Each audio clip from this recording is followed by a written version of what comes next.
Welcome to her remarkable history. Remember to support our channel, please subscribe. Queen Victoria's dark desire for lovemaking and food. Queen Victoria was known by some as Her Little Majesty. However, it was also noted that Victoria had a large appetite and could sometimes eat a little too much. But food wasn't the only thing that the Queen enjoyed, as she is quoted as saying after her wedding night to Prince Albert that they did not sleep much, and she is even noted to have enjoyed self-pleasure and a tumble beneath the sheets. Victoria went against the Victorian standards for a woman in terms of food. A social reformer and doctor at the time, Mary Ward Allen, thought that Victoria's unnatural appetite for spicy and exciting foods was inevitably the result of an equally unnatural practice of masturbation. To understand this, however, we need to look at Victoria's childhood. As a child, Victoria displayed a healthy enjoyment of food, but according to historians, this love of food severely worried Victoria's relatives. They thought she should slow down when eating and to take more exercise. One family member is quoted as saying that the then teenaged princess eats a little too much and almost always a little too fast.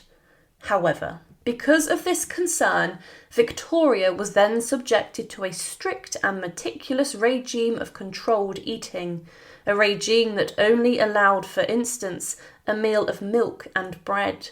This made Victoria vow that when she grew up, that she would eat mutton every day. So, when Victoria reached adulthood, she allowed herself to indulge.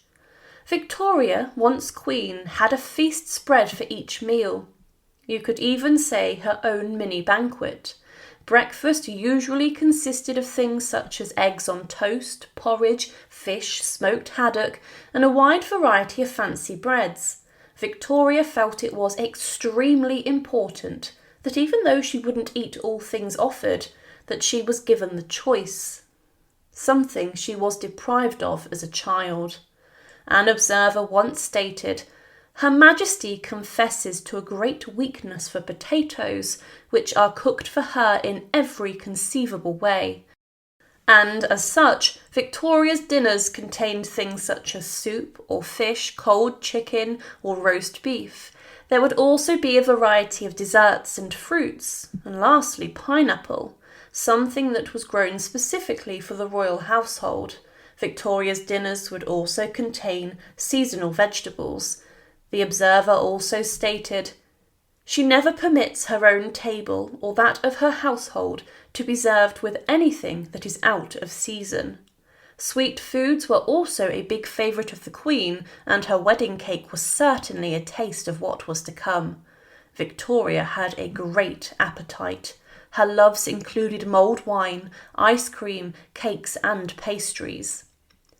Chocolate sponges, plain sponges, wafers of 2 or 3 different shapes, langes de chat, biscuits and drop cakes of all kinds, tablets, petit fours, princesses and rice cakes, pralines, almond sweets and a large variety of mixed sweets. Her Majesty, it added, is very fond of all kinds of pie, and a cranberry tart with cream is one of her favourite dishes. However, in contrast, Victoria fed her children on a diet she felt was appropriate, and it was somewhat blander. They were given plain foods such as plain roast or broth. This was food that Victoria felt was appropriate for a nursery. Victoria is also noted as being a lover of tea and whisky, and as she got older, a small distillery near to Balmoral produced a whisky just for her, a drink which she had with soda water. Now, sadly for Victoria, her love of food and drink took its toll on her body. She piled on the weight, and a doctor noted in the 1840s that she was more like a barrel than anything else. He stated that if the Queen carried on eating, she'd become enormously corpulent. By the time Victoria was in her 60s, she had a BMI of 32, which in today's standards would classify her as obese. She had abandoned her corsets quite early on and was described as very large, ruddy and fat. When Victoria was advised to cut down, she simply then ate diet foods on top of her existing eating. As stated, Victoria's eating habits did not conform to what was expected of a woman at the time.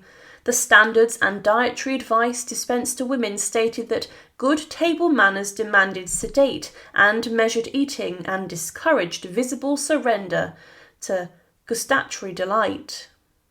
The female digestive system was moreover said to require soft, dainty and bland foods. Exciting foods and those high in seasoning were advised to avoid and to treat them as if they were laced with poison.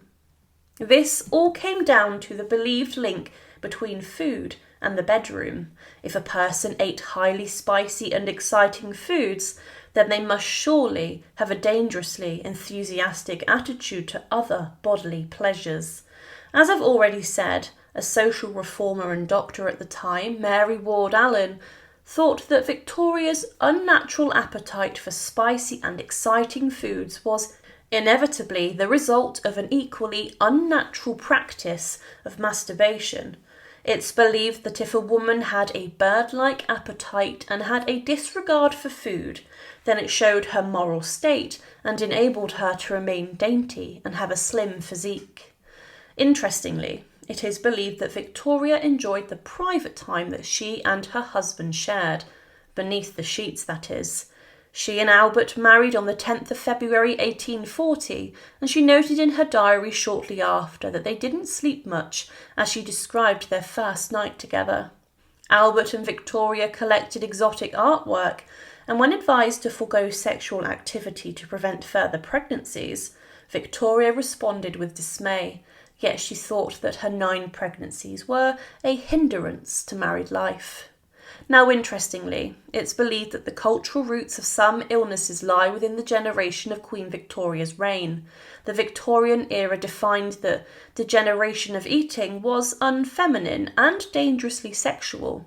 The 1890s have cases of young girls who stopped eating because their mothers said that they were too fat, or for fear of being too heavy.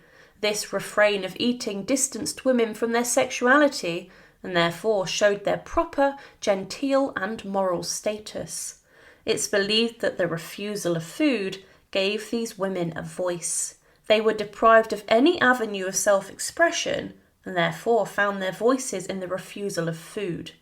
Young women searching for an idiom in which to say things about themselves focused on food and the body. Going along the lines that appetite was a voice, then Victoria was shouting from the rooftops.